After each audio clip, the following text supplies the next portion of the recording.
Aquesta esgarrifadora història que contaré me la va contar la meua iaia. Va succeir fa molt de temps a Daimús, en concret als anys 40. Eren temps de canvi. El cementeri, que estava caient-se, necessitava una reforma urgent. Per tant, van començar la construcció d'un nou edifici. Mentre els obrers estaven treballant, fent les casetes del nou cementeri, un d'ells, en concret Perleta, com li deien de malnom, perquè sols tenia un ull. Li molestava la gorra i la va deixar a terra. De sobte, la gorra va començar a caminar i a botar.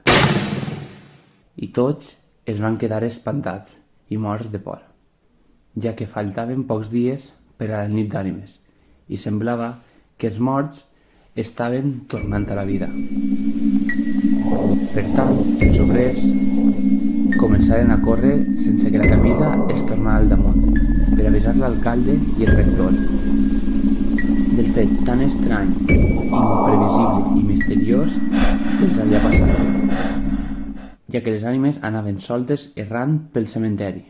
Ara bé, com la foscor de la nit anava apoderant-se del dia, havien de donar-se pressa per arribar prompte.